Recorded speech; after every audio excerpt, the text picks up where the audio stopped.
Sinem pokuca na vrata njene i Metinove sobe. Metin joj govori da je pomislio da neko drugi kuca, ali Sinem mu tada kaže da nije htjela da ga uznemirava.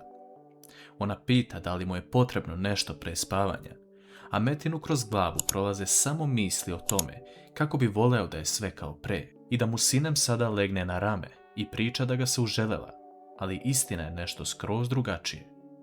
Metin pita Sinem da li će ona leći pored njega da spava, na što ona teškog srca pristaje.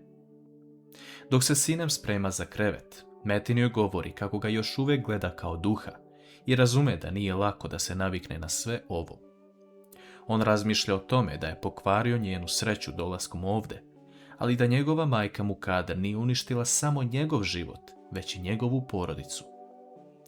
S druge strane, Derya se ceo dan izvinjava Čemilu, što mu je priredila neprijatnu situaciju. Ona mu govori da je odlučila da ode kod psihologa kako bi rešila svoj problem u glavi sa novcem. Čemil se rastuži što to čuje, govoreći da će je podržati u svemu i ipak joj oprašta. Derya govori Čemilu da on može raditi šta god hoće jer ne želi da se rastane od njega. Hančar leži u Džihanovom krilu i oni provode lepe trenutke zajedno, dok je u vili napeta atmosfera. U jednom trenutku Metin ne može da spava i ustaje iz kreveta, te odlazi u Mukaderinu sobu. On sedi pored nje dok ona spava i gleda u Džihanovu sliku. Mukader se budi u jednom trenutku i počne da viče jer se uplašila kada je vidjela Metina pored sebe. Svi ukućani se skupljaju, pa čak i Džihan i Hančar dolaze na lice mesta da vide šta se desilo. Mukader tada ustaje, zagrli Metina i izvinjava mu se jer ne može da se navikne da je on tu. Džihan pita Metina da malo popričaju nasamo u njegovoj sobi, na šta on pristaje. Džihan govori Metinu da ne zameri Mukader jer je ovo veliki šok za nju. Metin odgovara na to da misli da je njegovim dolaskom pokvaren njihov mir u kući i da se mnogo stvari izmenilo. Džihan ne dozvoljava Metinu to da govori jer je svaki dan živeo sa bolom da nema brata. Metin ga tada pita ko je žena pored njega, a Džihan govori da je to njegova žena Hančer i da čekaju dete. Metin pita da li je Gurur njihov sin, ali tada Džihan ispriča sve što se desilo, te da je 7 godina živeo sa Bejzom u braku.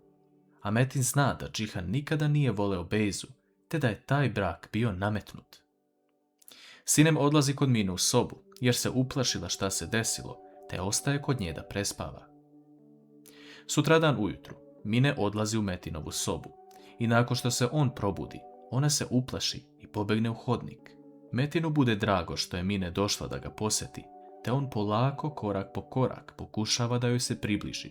Metin govori Mine da i njega nekada uplaše brada i kosa kada stane pred ogledalo, te je pita da li bi mu pomogla da sve sredi.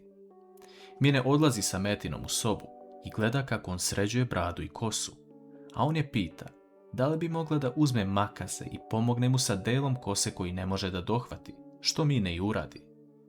Sinem se budi i vidi da nema Mine u krevetu, te odlazi u Metinovu sobu i stoji iza ćoška, slušajući šta oni pričaju. Metin priča jednu priču Mine kako bi došao do njenog srca i u jednom trenutku počinje da se igra sa njom na krevetu. Sinem sve to gleda i kreću joj suze, a Metin tada poželi dobrodošlicu Sinem. Mine trči Sinem u zagrljaj, govoreći da se sprijateljila sa ovim čovekom i da ga se više ne plaši. Metin sedne pored Mine na krevet i govori joj da ona njega već zna.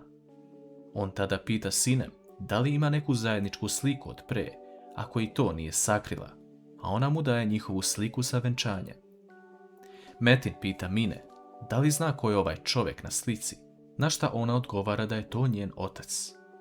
On tada stavi sliku pored svoje glave i pita je da li može da ga prepozna, a Mine tada srećno zagrli Metina, govoreći da je on njen otac.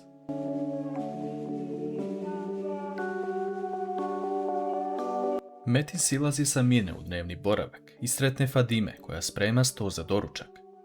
On govori da se ona nije ništa promenila i uvijek je na sve pazila.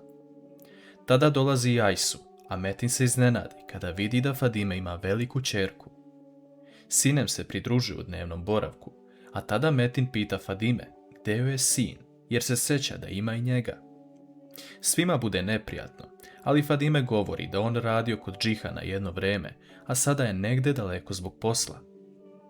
Mine govori kako je najviše voljela da se igra sa Melihom, a Metinu to bude malo čudno. Jonča je juče zvala Mukader i pitala za svog sina, ali Mukader je rekla da je njen drugi sin došao i da nema vremena da se bavi Jončinim problemima.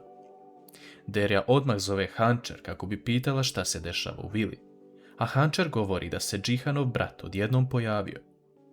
Derja odlazi kući i budi Čemila, govoreći mu da se mnogo stvari izdešavalo. Ona priznaje da dete u Hančarinom stomaku nije Melihovo, već Džihanovo, i da Hančarin brak sa Melihom je bio samo na papiru i ništa više od toga, a Čemil ostaje zbunjen. Hančar kasnije dolazi također, a Metin ustaje i čestita joj na detetu. Sve izgleda lepo sa Metinove strane, ali vidimo da on još uvijek nije došao skroz sebi. On se izvinjava Hanče što je dočekuje u pidžami, jer još uvijek nema svoje stvari, ali tada se pojavljuju Džihan i Jigit koji donosi novo odijelo za Metina. Već su svi skupljeni u dnevnom boravku i sedaju da jedu. Metin sedi na čelu stola, a Mukader govori kako ona sada najsrećnija žena jer je cela porodica na okupu. Metin govori da će još mnogo toga proći zajedno. Džihan govori Metinu da moraju otići do policijske stanice, da potvrde i da se uvede da je on živ, ali Džihan mu dodaje još da će Engin to sve uraditi. Metin ipak insistira na tome da krene sa Džihanom, pa da kasnije svrate do firme. Metin odlazi sa Džihanom do firme, ali pre nego što dođu tamo, Džihan zaustavlja automobil i pita Metina da li nešto želi da mu kaže, jer se ponaša tako. Metin tada pokreće temu o tome kako ga Mukader nije mogla prepoznati kada je izgubio život, a gdje se nalazio Džihan. Džihan govori da nije smeo da uđe kako bi identifikovao njegovo telo, a Metin govori da se on promenio jer je Džihan smeo da uđe kada su izgubili oca. Tada Metin govori Džihanu da pređe na suvozačevo mesto jer on hoće da vozi. Džihan mu to dozvoljava. Njih dvojica dolaze u firmu, a Engin i Sila ih dočekaju. Engin se istinski obraduje Metinu i ne može da veruje da se ovo desilo. Engin upoznaje Silu sa Metinom, ne znajući da mu je ona lično pomogla da izađe iz mentalne ustanove. Metin želi da razgleda firmu iz početka, jer je on taj koji je osnovao sve ovo, a Džihan je preuzeo njegovo mesto nakon nesreće. Hilal sprovodi Metina kroz firmu, a on seda u Džihanovu stolicu, dok Džihan, Engin i Sila pričaju o Enginovoj kancelariji. Džihan govori kako je njegov brat postao čudan, ne zna kako da se ponaša prema njemu, ali ipak prošlo je 8 godina u neznanju. Engin govori da je to jako osjetljiva tema i da će vremenom shvatiti šta se zapravo desilo. Bejza i Nusret dolaze kod Beren u kancelariju, pitajući je kada će dobiti novac od akcije u Džihanovoj firmi. Beren govori da je upravo saznala da je Džihan povukao sve prodaje akcije u firmi i da se ne zna razlog tome. Bejza poludi i želi da ode kod Džihana, ali Nusret je smiruje jer će on otići da vidi šta se dešava i popričati sa njim na način koji razume. Fadime pronalazi jedan papir u Metinovom modelu, a to je šifra iz mentalne ustanove. Fadime daje taj papir sinem, ali tu se pojavljuje i Hančer koja pošalje ovu sliku Džihanu. Nusret ljutito ulazi u Džihanovu kancelariju, ali tamo se nalazi Metin. Nusret je u šoku nakon što vidi Metina, a Metin se ponaša kao da je sve u redu, iako zna da su Nusret i Mukader zajedno u ovoj igri. Nakon toga se pojavljuje Džihan, a Nusret govori Metinu da će oni još dugo pričati, samo što sada ima bitnija posla sa Džihanom.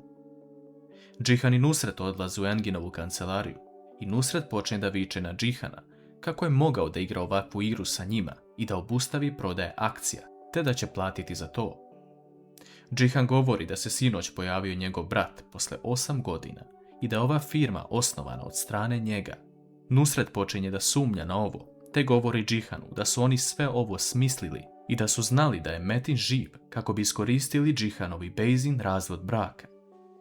Kako će Džihan sada postupiti prema Nusretu, kome svi planovi sada padaju u vodu?